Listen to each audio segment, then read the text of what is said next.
North Korea defending the Philippines against China. Sounds like the setup for a bad joke, right?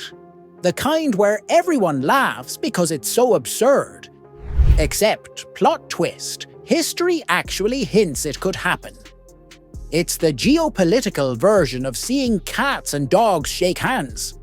Unlikely? Absolutely. Impossible? Not quite. See, while most people picture North Korea as China's shadow, loyal, predictable, forever glued to Beijing's side, the truth is messier. Pyongyang has a track record of swerving left when everyone expects it to go right, and some of those swerves just happen to land on Manila's side of the board. Take the 1970s. The Philippines was busy locking horns with its neighbours over the Spratly Islands, a cluster of rocks and reefs that suddenly became prime real estate once oil and gas got involved. China wanted them, Vietnam wanted them, the Philippines wanted them. And then, out of nowhere, North Korea stepped in and said, "Actually, we think Manila has a point." That's right. Pyongyang openly sided with the Philippines, even though Beijing, their supposed big brother, was claiming the exact same territory. Why would Kim Il-sung, the original North Korean strongman, risk poking China in the eye like that? Simple. North Korea has always thrived on being unpredictable. Aligning with the Philippines wasn't just about islands, it was about signaling to the world, we're not Beijing's puppet. We're our own beast, and it didn't stop there. Roll into the late 80s and early 90s, and North Korea was still dropping hints of solidarity with Manila. Both nations were part of the non-aligned movement, a club of countries basically saying, we're not bowing to Washington, and we're not kneeling to Moscow either. For Pyongyang, backing the Philippines, however subtly, was a way of proving independence, of showing China that loyalty had limits. Think of it like a rebellious teenager reminding their parents, "You don't own me." Now, here's where the story takes an even stranger turn. Natural disasters slam into the Philippines. Typhoons, floods, the usual heartbreak. And guess who shows up with humanitarian aid? Yep, North Korea. The same country where food shortages are a grim daily reality somehow dug up supplies to send across the sea. Was it pure goodwill? Please. This is Pyongyang we're talking about. It was strategy. A small gesture, but one that whispered, "Hey Manila, we're not just the hermit kingdom with nukes. We can actually be useful." This is the part most people miss. North Korea's relationship with the Philippines isn't about love or loyalty. It's about leverage. Pyongyang hates being predictable, and it hates being cornered. Cozying up to Manila, just enough to raise eyebrows, gives them one more card to play against Beijing. A reminder to China. Don't get too comfortable. We've got options. So now the question looms, would North Korea really go that far? Would it risk angering its closest ally just to throw a lifeline to the Philippines? On paper, it sounds ridiculous. But then again, ridiculous is practically North Korea's brand. On the surface, North Korea and China look like the inseparable duo of Asian geopolitics. They share a border, they share communist roots, and they've been through wars together. To most people, it's a bromance carved in stone. But look closer, and you'll see it's less ride or die, and more roommates who low-key hate each other but can't afford to move out. Their friendship goes all the way back to the Korean War in the 1950s, when China sent hundreds of thousands of troops to stop US and UN forces from steamrolling into Pyongyang. Ever since, Beijing has been North Korea's lifeline, keeping them fed, fueling their economy, and shielding them from global sanctions. Sounds solid, right? Except, here's the catch. It's also built on mutual suspicion. China looks at North Korea like an unruly little brother who could burn down the house at any moment. Nuclear tests, missile launches, random threats to vaporize Tokyo. Every time Pyongyang pulls one of its stunts, Beijing has to clean up the mess on the world stage. And deep down, China hates that. They want North Korea predictable, obedient, a buffer zone between themselves and American troops in South Korea. Instead, what they've got is a neighbor who thrives on chaos. North Korea, for its part, resents being treated like China's pet project. Yes, Beijing is their biggest trading partner and their economic crutch. But Pyongyang knows too much dependence is dangerous. The Kim dynasty has always feared one thing above all: losing control. And being too close to Beijing means putting the leash around their own neck. So, they keep the relationship transactional, never truly affectionate. Here's the fun part. Cracks in this friendship show up all the time. For example, when North Korea fires off missiles during delicate international negotiations, Beijing usually sighs and votes for UN resolutions to condemn them, just to save face. Or when China quietly cuts off oil and coal supplies to pressure Pyongyang, North Korea responds by doubling down on nuclear tests. It's like a toxic couple that fights loudly in public, but insists they're stronger than ever. And this is exactly where the Philippines sneaks into the picture. Because if North Korea ever wanted to remind Beijing that it has options, siding, however symbolically, with Manila in a showdown would be the ultimate move. It wouldn't just rattle China's cage. It would scream to the world, "We don't dance to Beijing's tune." Think about it. The Philippines is strategically golden. Sitting right at the crossroads of the South China Sea, hosting US military agreements. And being a central ASEAN player, Manila represents everything Beijing hates. American influence right on its doorstep. If Pyongyang were to lean even slightly toward Manila, it would be less about helping the Philippines and more about twisting China's arm. And remember, North Korea doesn't care about playing nice. They care about leverage, whether it's nukes at the bargaining table, or surprise support for an old Southeast Asian partner. Every move is about keeping themselves unpredictable, uncontainable, and unignorable. So the million-dollar question isn't, why would North Korea protect the Philippines? It's actually, what does Pyongyang gain by poking Beijing in the eye? Now, let's zoom in on the actual North Korea-Philippines connection. Because this isn't just about old history books.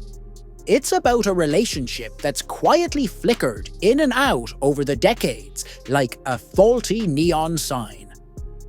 The Philippines was one of the first Southeast Asian countries to actually open diplomatic ties with North Korea back in the late 1970s. Think about how wild that is. Pyongyang was already a global pariah. And yet Manila extended a hand, saying, "Sure, let's talk." Why? Because both nations understood that even weird friendships can be useful in Asia's chaotic political chessboard. Fast forward to the 2000s, and things got messy. North Korea was busy testing nukes, the world was furious, and the Philippines, like most countries, cut ties in protest. For a moment, it looked like whatever strange bond they had was dead. But geopolitics is never that simple. By 2017, when the Philippines was chairing ASEAN, guess who they invited to the big regional forum? North Korea. Yep, after years of silence, Manila put Pyongyang back in the room. That wasn't just diplomacy. It was strategy. See, the Philippines has always played an underrated role in regional politics. It sits at the heart of ASEAN, acts as a bridge between the US and Southeast Asia, and knows how to leverage its position when it matters. By engaging with North Korea, Manila wasn't just being nice. It was making sure it could talk to everyone, even the Hermit Kingdom. And Pyongyang, they loved it. Being invited anywhere is a win when most of the world treats you like a radioactive outcast. But here's the part that people forget. North Korea has actually sent humanitarian aid to the Philippines after natural disasters. Yes, you heard that right. The nation infamous for shortages and famine found a way to ship supplies to Manila.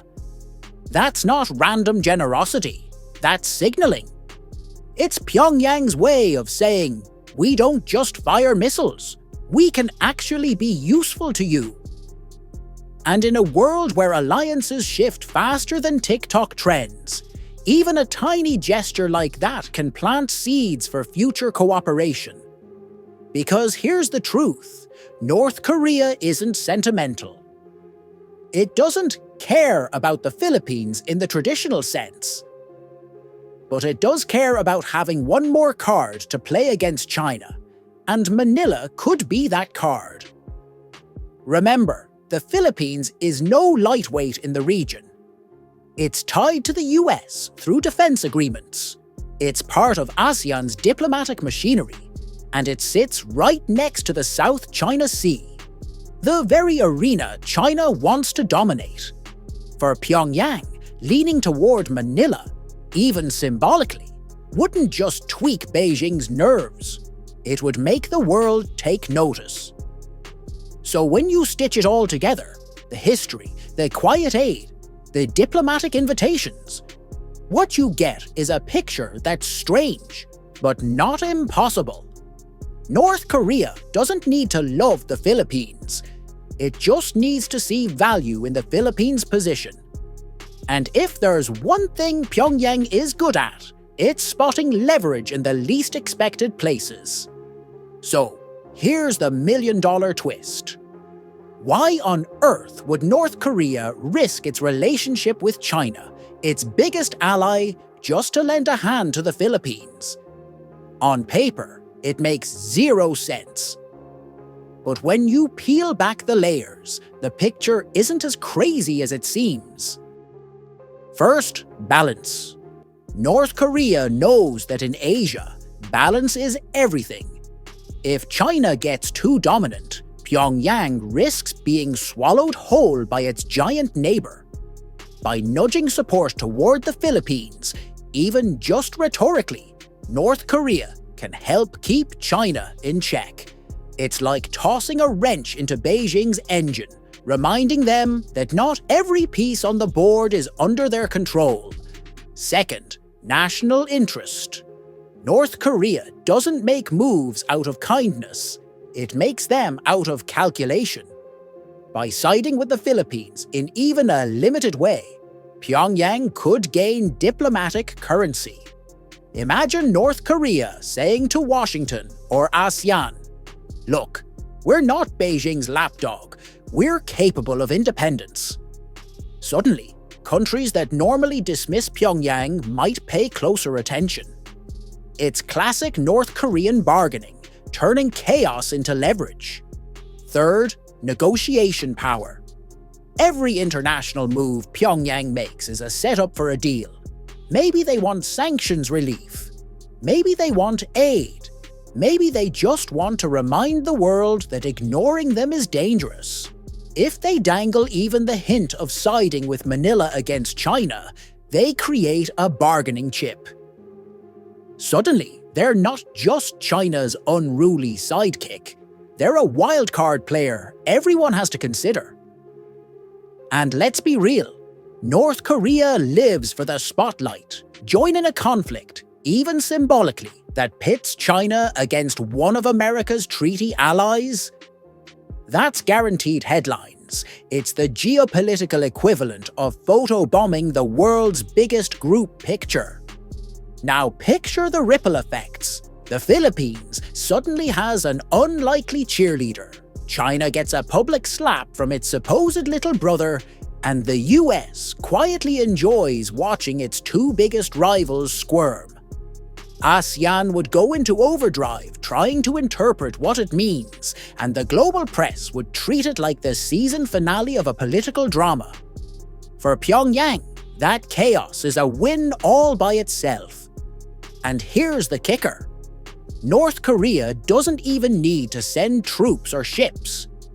They just need to make noise, issue statements, show symbolic support, maybe toss a few diplomatic bones Manila's way. That alone would be enough to rattle China, embolden the Philippines, and remind the world that Pyongyang is still a player in the game. So, could it really happen? Absolutely. Will it? That depends on whether North Korea sees the value in rocking the boat. But if there's one thing history has taught us, it's that Pyongyang thrives on doing the unexpected. And what could be more unexpected than defending the Philippines against China? That's the beauty of geopolitics. It's less about loyalty and more about leverage. In the end, North Korea might not protect the Philippines out of friendship, but out of strategy. And sometimes, in the world of power politics, that's the only kind of protection that matters. So, what do you think? Would North Korea actually dare to poke China like this? Drop your thoughts in the comments, because this is one debate that's going to spark fireworks. And if you love digging into wild geopolitical twists like this one, hit that subscribe button, ring the bell, and join us for more deep dives where history, strategy, and a bit of sarcasm collide. The story of world politics is never boring, and trust me, you don't want to miss the next chapter.